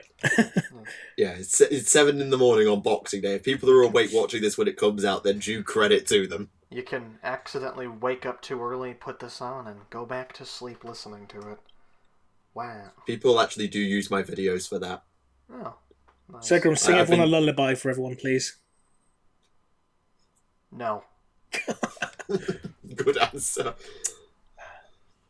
Anyway, next question. Yes. If the Blackstone fortresses are sentient and Abaddon had most of them, does that mean they agree with him or side with Chaos? There's a difference between sentient and capable of not cooperating. Because I go back to the Arc Mechanicus from the Priest of Mars series. That thing was basically sentient, but it just didn't help to its greatest extent. It did what it was told, and then they begged it to do more, and then it blew an Eldari ship out of the sky. So there's a difference between being sentient and able to actually argue with the person who's literally pulling the levers that tell you what to do, I would argue. I mean, if those ones Abaddon had were anything like the ones from the Warhammer Quest series, that'd be a different issue, considering that there are levers that you can push in this one. It's like, hey, I'm pushing this lever. Oh no, I've just been eaten by the floor. Yeah, and I do believe that Demon was saying it's trying to repulse the chaotic invaders from it. So it can't... Obviously, all of them don't definitely agree if they're capable of agreeing. Yeah. Or it could be they're just so focused on trying to purge the chaotic corruption within, they can't really control themselves, so basically they've got a third party to be able to take advantage. Yeah, very plausible as well. They just don't have the strength of will to not cooperate. Okay, any law mentioning whether or not Primanius Calgar's limbs were reconstructed in the conversion process? I did touch upon this earlier, because, I'm not sure if the losing all 4 limbs is actually still canon, or if that, got retconned at some point down the line. Considering it said that he burst free of his restraints. That would seem to imply that, he still had his limbs, or they just gave him Primaris-sized bionics before they, did the surgery, which would be a bit weird. Well, the armour was custom built for him to incorporate the gauntlets of Ultramar, so they certainly... Because they don't... Does it say exactly when he died? Because it could have been that they planned to knock him out, put the upgrades in, implant the new bionics, then bring him round. Well, so it could be that they... It essentially said they cut him open from head to toe, they put the new organs in, he died, and then shortly after he came back to life. Right, okay. And then he was stitched back up after bursting free from his restraints. Yeah. He basically did... It was basically that, with Darth Vader from, Episode 3, where he just burst free of restraints. It's like, "Arr, arr." Though no word on whether or not he started screaming no when he found out Captain Sicarius was still alive. They strapped his limbless little potato body to one of those, Velcro, child restraining things that doctors have to use. And he wiggled out. Acting like the Black Knight from Monty Python. I am invincible!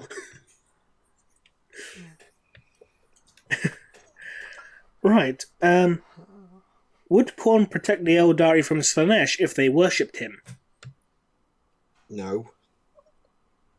He'd just keep the souls for himself, that's about it. One, they're almost all psychic. So I don't think he's quite too inclined to protect them. 2, they brought it on themselves. But there were, the whole things with the blood pact, gore mages and all that, Well, there are instances of Khornate psychers, yes, but... Or the Flesh Terror's librarian who became, a bloodthirster. But then the other reason that I think it's unlikely is they'd have to be able to prove themselves as capable enough warriors to sort of be worth his time. And they're good, but are they that good in melee across the board to sort of win the point? Well, in fairness, the average Eldari is probably better in combat than the average human. But Khorne doesn't protect humans probably doesn't protect humans who worship him that much. I mean, he gets every warrior's soul anyway, so it's kind of a weird one as to how does that ranking system work? Because the soul of everyone who dies on the battlefield goes to Khorne to be put to work in the Brass Citadel, but then every Eldari soul goes to Slaanesh, so who gets dibs? It'll be a big fight between them. Which would be funny, but I think ultimately the answer is no, simply because it'd be like, please protect us from Slaanesh, and Khorne would leave it and go, you fucking babies. You need to ask someone else to protect you? Get the hell off my lawn. And then, it's like... Also, yeah, that. Yeah. I got a mental image of Khorne being Joe Pesci now for some reason. No.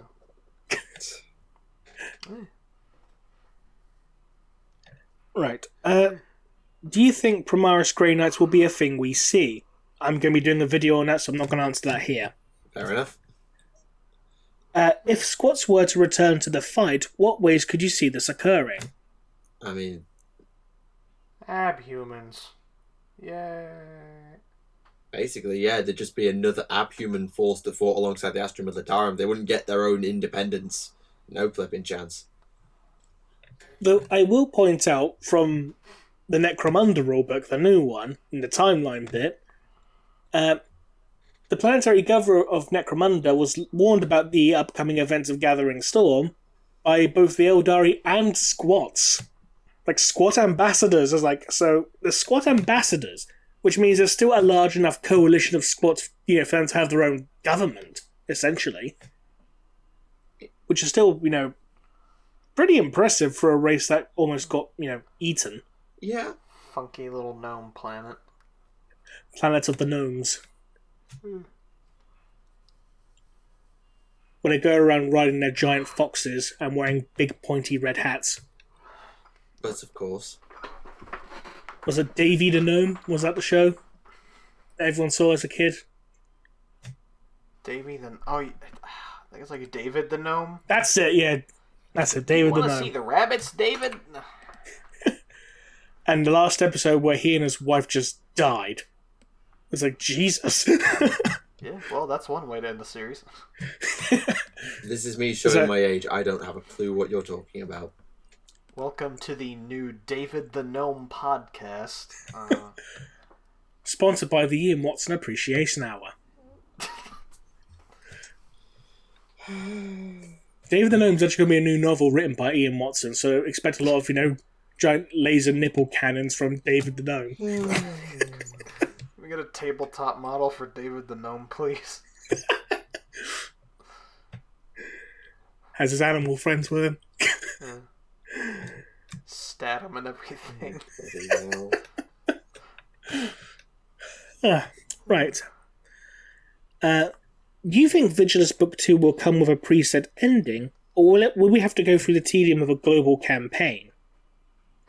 I think this one, they've got, because it's such a linked series, I think they've got a plan for this one, and I think that it will have an ending of World Claimer loses, or Abaddon is there and loses, and Vigilus is left in a constant state of war with maybe a small warp portal up in one region, the Orcs still running rampant across the Ashways, the Gene Stealer cults go back into hiding, and the Eldari just vanish back through the webway but leave a portal there so they can come back, so that we can still get all the fighting on Vigilus like Armageddon 2.0, but the Imperium wins, lol.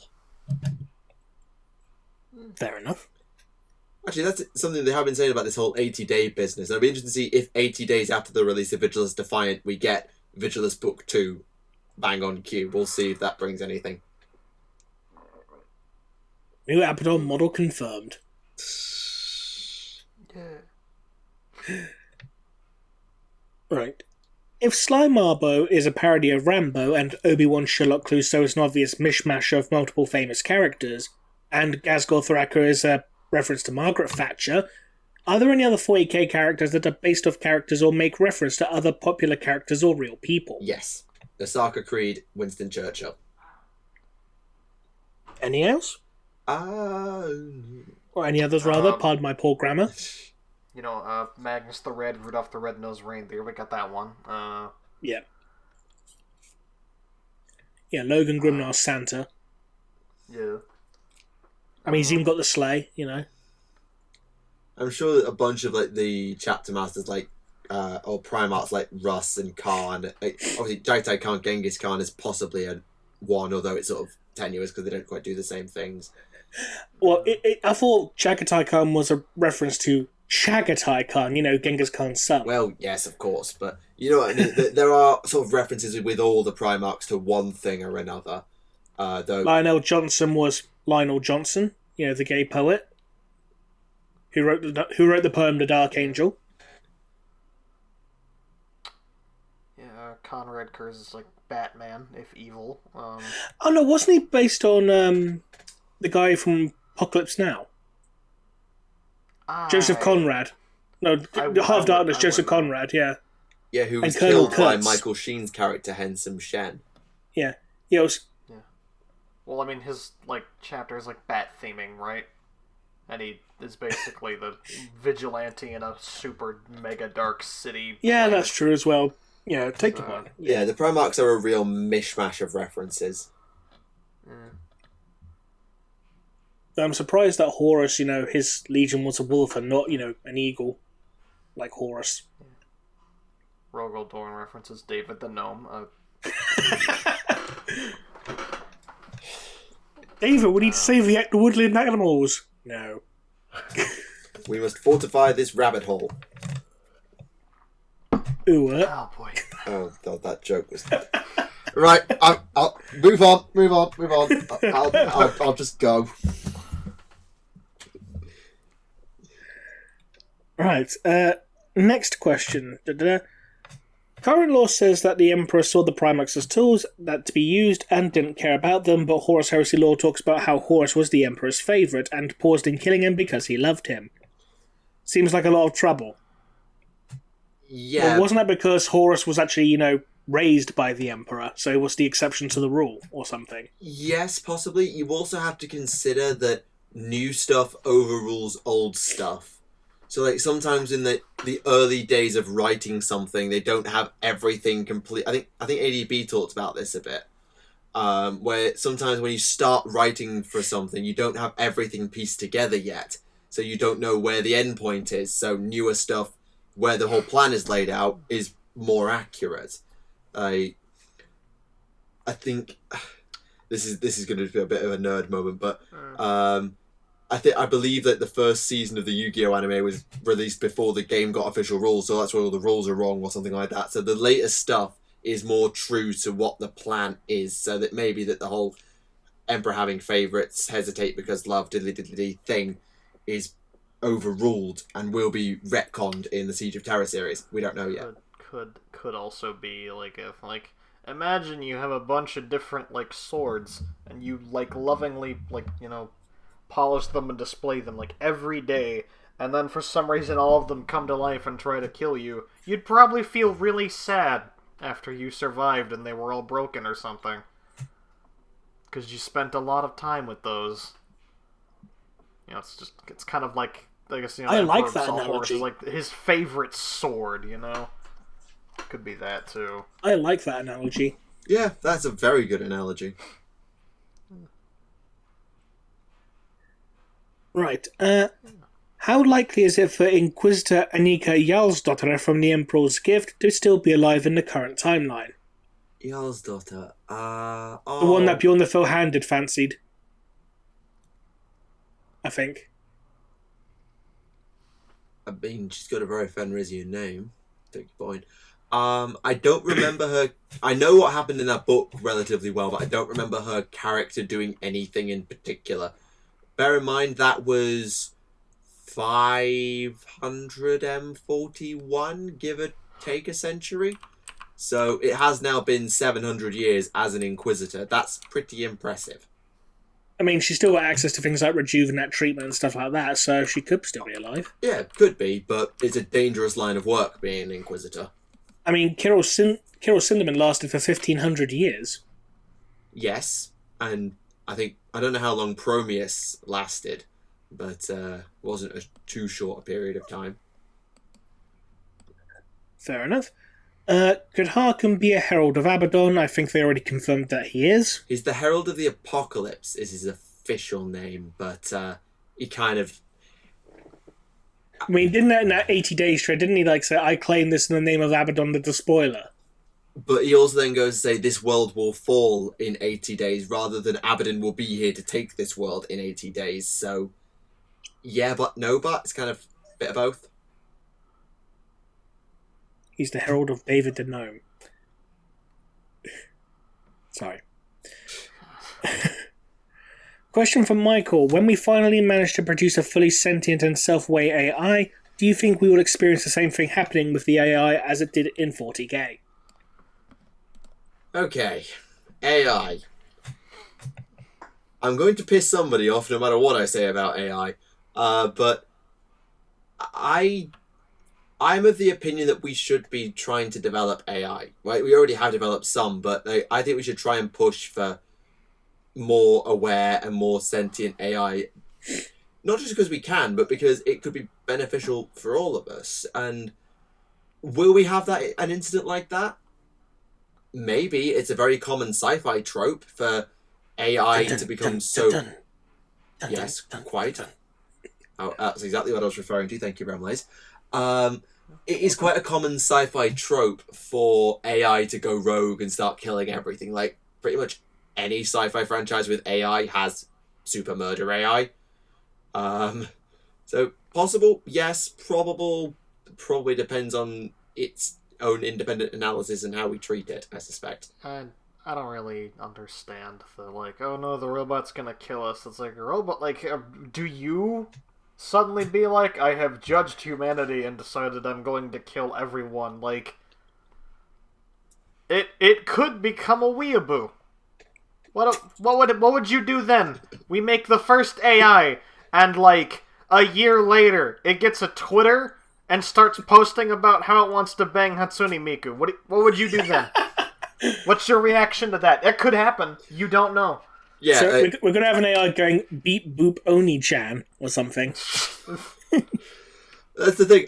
Anything is possible with AI, and yeah, there's a lot of people who say, "Oh God, AI is a disaster. It's going to kill us all." We don't know. Like, we don't know until we develop the bloody thing. Remember when the LHC started up, the Large Hadron Collider? For those who don't speak science talk, when that did started whole up, thing we're going to destroy the world by creating a black hole or something? yeah, that was what they were saying. That these whole like massive particle collisions to try and detect the Higgs boson or whatever was just going to destroy the planet in a black hole creation. A, you need a pretty fucking big black hole to make that happen, and B, bullshit. I'm a physicist. Bullshit.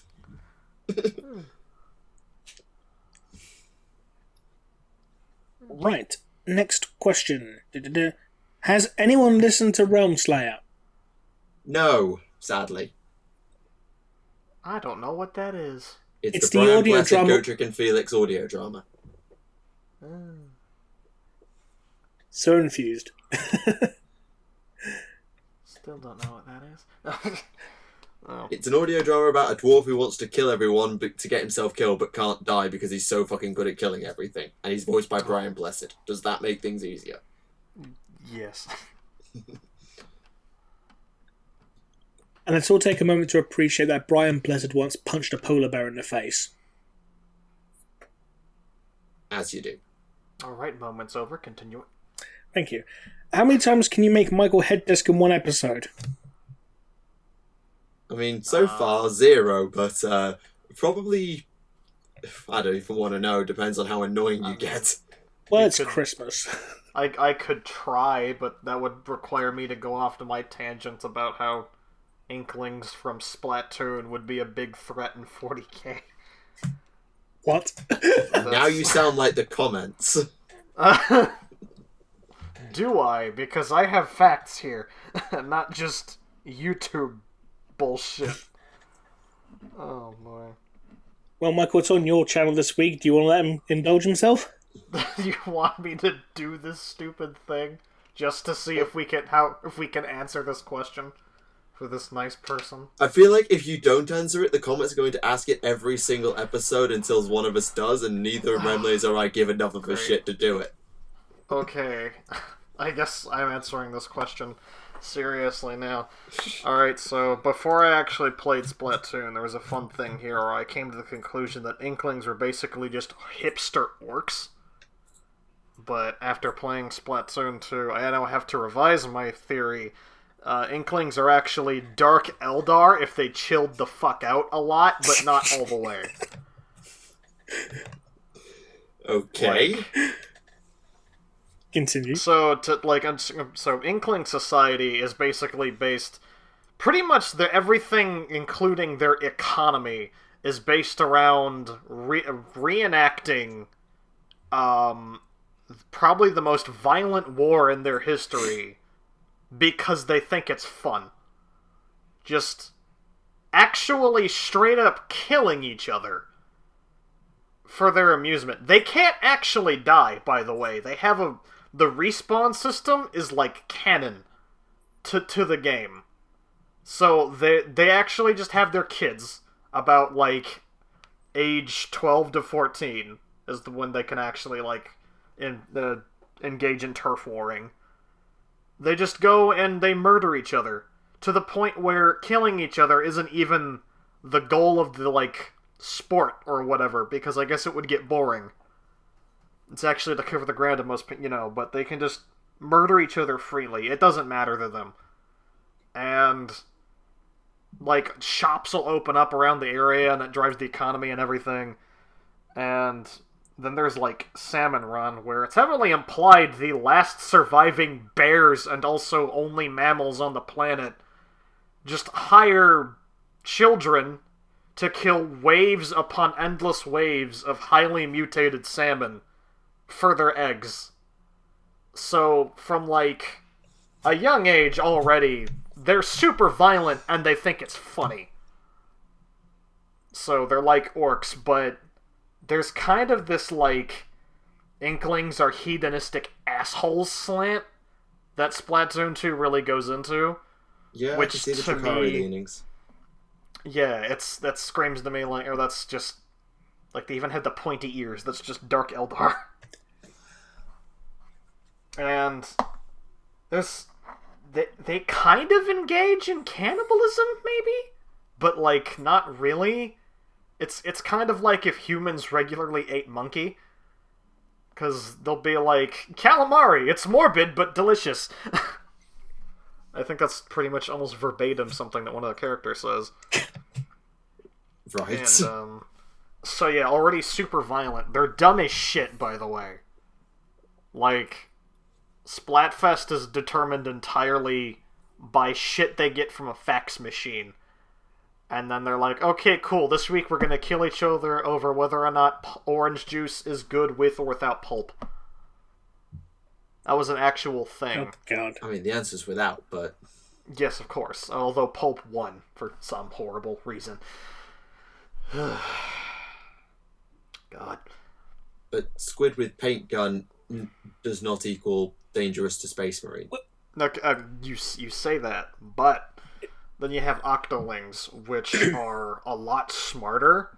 They have like anti-gravity technology and shit, and they can do enough to where they can like have just entire massive areas with like fake skies. Like they can live above ground and underground very easily.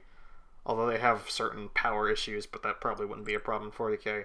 The other thing is that they can hide giant mecha in ink. That's the real thing. Like, imagine if you could hide, like, a titan in a large puddle. Hi, Creed. Like, and it could, like, pop out and shit. Wait, it can pop out and shit, or pop out and then take a shit? You. So, like, you know, they can, like... So, Octolings have super advanced technology. And then there's, like, some of the weapons that they have access to is, like, one's the, like, a killer whale. Well, like, no, they have stuff like the killer whale, which is basically just like a noise marine gun, but like a giant cannon, kind of. And then there's stuff like the Stinger, which shoots ink so pressurized that it can cut through stone. Or, like, it's like metal, actually. It can actually, like, cut through metal and shit. So, there's that. They can shoot that. The other thing, I would imagine, is that they would probably be smart enough to actually make, like, actual ballistic weapons. The reason why they use ink weapons is because Inklings have the one weakness of not being able to handle liquid well, which is kind of weird considering they evolved from humanity dying from the ocean levels rising. Weird evolutionary reaction, but yeah, whatever. So that's the only reason they use ink, because that's like, oh, it kills us, so it works on other stuff. Yeah, fair enough, I suppose that's... I would imagine that would probably be the only big problem they have, is that squads of Inkling would need to come in like twos, one with a real gun and one with one for spreading ink, so they can move around a lot easier, but they are quite fast. Well, I think we can all agree this is more, you know, more concise and more believable than most of MatPat's work as of late. Yeah, although I do have more shit. They still kind of... There is, for Octo expansion, they had a lot of shit, like... The subway system had a bunch of, like, other, like, species and stuff, like, down there. One was, of course, a little sea cucumber thing, who did not look like a sea cucumber, but, one of the things that... Spoilers for Splatoon 2 Octo expansion, if you care, you probably don't. There's a telephone, who's just, like... It actually, like, reroutes itself to start talking slang. So it says, shit, let us bounce to the ounce. And just other stupid shit. It's like, hey, get the 4 fangs, and you can go to the promised land, which is the surface, and it's actually a blender, because the phone is actually an AI made by a human scientist before everything went to shit. Calls itself Commander Tartar, because it's ocean theming, and what it has been doing, it has been grinding up viable test subjects, like the best of the best, to make like a primordial ooze, so that a new form of life can evolve, one that isn't as stupid as Inklings or as like petty as Octolings. Right. Because Octolings like lost the turf war and now live in a horrible militaristic society. I just remembered they have mind control music and like hypno shades and shit, so they can do mind control. That's another thing. And oh, good. I think we should probably start winding down with this theory, considering the time frame, gentlemen. Oh, yeah, sorry. So, well, hold on, last thing. Anyway, the fucking, dude. So, number 1, he can actually make fully functioning zombies from that, so you can totally obliterate their bodies, and they would just get back up. That's another thing. Oh, good. And he made a giant doom laser that was solar-powered, and could totally wipe out a city in one blast, so they can make horrible super weapons like that. I mean, I see your city-leveling super weapon, and I raise you an Exterminatus weapon, but that's a story. We're dealing with smaller-scale technology here, I'm assuming. Like, once put into 40k, it's like, oh dear. But, fair enough. Okay, that was an interesting aside. I've always ended the theory, because people would ask me whenever I bring this up, hey, can you elaborate on that? And be like, yeah, sure. I always ended this with the horrifying thought of them teaming up with orcs. And could you imagine, like, the orc mech or whatever, like, being made to swim in ink, and then it's red ink, and because they think it goes faster. Imagine an orc mech swimming towards you at 120 miles per hour. That's not fun. I just have the mental image of running in the 90s playing as that happens.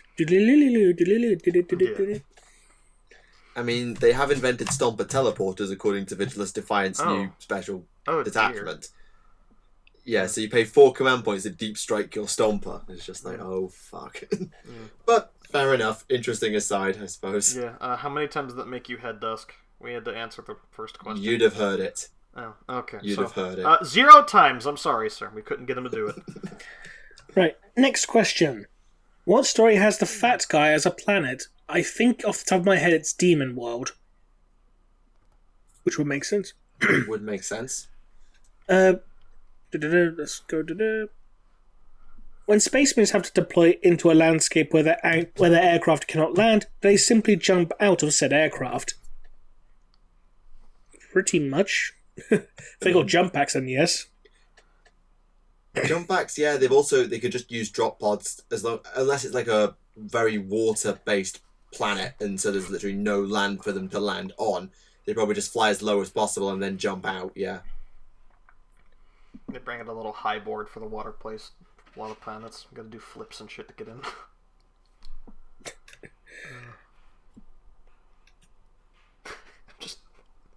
Just imagining a Marine doing like this stupid little cartoon like water dive thing from orbit. Oh god. Bless. Right. How likely do you think that Farsight Stormblade is the 5th Crone Sword? I did a video on it. I personally Shameless plug. Shameless plug indeed. I find it unlikely regardless of what your video said, but sorry. No, don't be sorry. It's fine. Right, did Legions have and use Legio Cybernetica robots? Yes. There you go. Was it the Iron Hands or the Iron Warriors that used them? Oh, Perturaro's like bodyguard could be robots, I think. Yes. The Iron Circle, they're automata. That's the one. Right, do you believe that GW and Black Library might be saving the return of Lionel Johnson until after the novel depicting the actual events on Caliban? No. I think they'd rather... I don't think well, I don't know if there'll be a novel on the events of Caliban, but I think it would be more interesting because obviously, if everyone knows what happened to Lion, then Lion's return is kind of just like, well, we already know what happened. So that's just making us look smart and making the Dark Angels look stupid. I think I'd rather see it all at once and then put the Caliban novel out if they did decide to do that. I mean, in fairness, it's not hard to make the Dark Angels look stupid. True, but I think it'd be more interesting and it would push... Like, let's say you put the novel out first and then you put Lion. I was like, there's no need to like read it for the sake of understanding what happened in the past because you already know. All you're reading it for is the future, which they may or may not decide to talk about all that much. Whereas if you put the model out, you get all the hype about, wait, what happened with Lion actually officially? And then also get to see it from his perspective and talk about it in terms of like what that means for the future and so on. And then you put the official novel out that tells it from Luther's side, say, and you get a different story and you can start to compare the two and find the truth. Personally. I'm just going to say they bring Lion back and it's like, okay, here's what happened on Caliban. Nothing. Nothing happened on Caliban. Everyone shut up. And then the Dark Angels shut up. What's a Caliban? God damn it. Don't do this to me. What's a Caliban apart from a below-average band? And a character in some Shakespeare play, I think. Right. Are the Orcs in the Orc Empire of Octaria still fighting with High Fleet Leviathan? As far as we know, yes. Do you think factions and nations like the Cult of Ulrich and Albion will ever make a return in Age of Sigmar? I'd like to, because they haven't pushed the human factions at all yet. I know Josh Reynolds said he was hoping to work on a Free Guild novel, which should be interesting, and there's something he was actually talking about in terms of from one of his other books that you mentioned to me. Is how a normal human is worshipping Sotek, which means Sotek is still around, possibly. Presumably, yes. But I think once they start to explore the Free Guild, I think we'll see maybe not everybody worshipping, well, obviously not everybody worshipping Sigmar, but I think there'll be little offshoots of remnants of surviving of lost deities and that lot, as well as surviving ones like Sotek, possibly. Fair enough. How much time do we have left, Michael? I've been going for about 1 hour 45, so still got a little bit of time, or it depends on how many more questions we've got. We've got quite a lot still. Fair enough, we might as well keep going a little bit longer then. Okay. If a Blackstone fortress can kill you at will, how did Abaddon get 13? 13? Very carefully. When did Abaddon get 13? I don't think he got that number, but... No, he got 2. Because there were 6 known about, 4 were destroyed in the Gothic War, Abaddon got the others. And Huron got 1, because it got given to him. Yeah, and then Abaddon crashed into Cadia. Yes. There's been 13 Black Crusades, not 13 Blackstone fortresses. I don't know if that's what's getting them confused. Maybe. Regardless, I think they got the Blackstone just by sending wave after wave as I just take it. No matter the cost. That's my assumption anyway. Yeah, possibly. Or he asked super nicely, and he said, "Can I have the Blackstone Fortress?" And they were like, "Okay." Since you were nice. Is it possible that the old ones installed some sort of mental failsafe that prevents races such as the Orcs and the Hrud driving other races to extinction? Considering that the Orcs nearly made humanity extinct, I don't think so. Yeah. I mean, to be honest, it feels like the Crocs were just, I mean, as TTS Emperor said, they just forgot to install a damn off switch. They didn't think it would go on this long. For 40,000 fucking years. More like 60 million if you decided they were created around the time of the War in Heaven. Oh dear. Right. If there were chapters founded after the heresy from traitor Legion Marines who stayed loyal, which Legion do you likely think to have founded the most such chapters, and which was likely to have founded the fewest? I mean, the World Eaters have to be contention for the fewest, because they'd be sniffed out much faster. Yeah, they're just like... So who are these guys? They just start screaming randomly. It's like, I want to hit something! Quite. As for the most, someone like the Alpha Legion is obvious. The Emperor's Children seem to have at least 2 theoreticals. 1,000 Suns, wink wink. I think that was confirmed as false. I know. It was, but that wink, doesn't wink. mean that everyone thinks it should be. I wish it wasn't. That would have been neat, but nah. Yeah, it's like, I think it was like the point was like Graham McNeil said, yeah, they're totally related, and then Games Workshop's IP department said, stop telling people they're not. Yeah, and then there was one exceedingly condescending forum post later, and that was that. Was that the one that called people a bunch of mewling fucktards? Or am I thinking I of forget exactly what it said, but it was not pleasant. No. Magnus the Red, you are not the father. Oh boy. And Kitten gets very disappointed. Oh, damn it. No.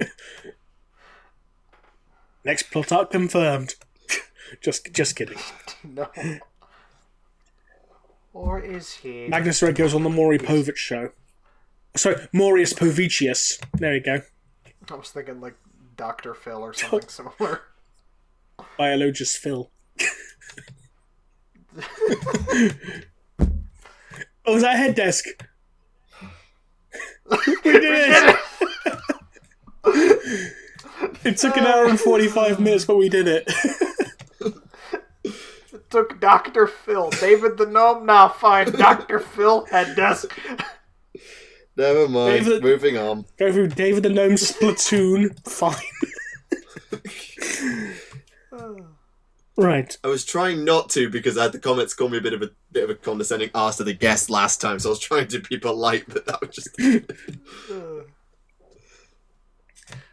Right, and I think we've got time for probably one more question. Yeah, that sounds about right to me. Okay, how do orcs get their names? Often from deeds, I suspect. Not always, but quite often there'll be single syllable names. So like the Mighty Mangler of Bork was originally known as like Zog or something. But a lot of them probably do get it from something about them. So Wazdaka goes fast, shoots shit. Grim Skull took a lot of heads, and it was quite bloody when he did it. Gazkul had his skull cut open, maybe, I don't know. So probably it's from what they do or what they look like more than anything else. Or probably just what they like, I don't know, like, I imagine most orcs are probably referred to as like, oi, you! Until they think of something. And then you end up with orcs like Big Boy Ass Smacka, and we don't talk about Or him. David the Gnome Taker. Damn it. Dear. Stop it. We have to have some joviality. It is Christmas after all. Yeah, I realise it's probably been a bit of a quieter episode than some of the others we've had, but Is that the answer we're gonna end on? David the Gnome Taker. Well, we can always do more Horned Rat Day celebrations. maybe not. Not usually by that reaction. Just next podcast, we get the Great Horned Rat on. I have to stay in character the whole time. No, that sounds awful. Yeah, to be fair, there's probably good reason why you and Zoran will never share a podcast, just because you know what will happen if it does. I don't know. I think it would go fine. But anyway, I think we will call it time there. Thank you very much, everyone, for joining us for this 60th installment of Adeptus Podcastus, and we hope you have enjoyed it. It's been an experience, as always. It's been an experience. If you have any questions for us, or we missed yours this time, then do leave it in the comments below with the word question, and we will endeavour to answer it in the next episode, or in some future episode if we can. thank you very much to Zegram for coming and joining us on this episode. Thank you for having me. Sorry for the Splatoon theory, but the people keep asking me about it, so...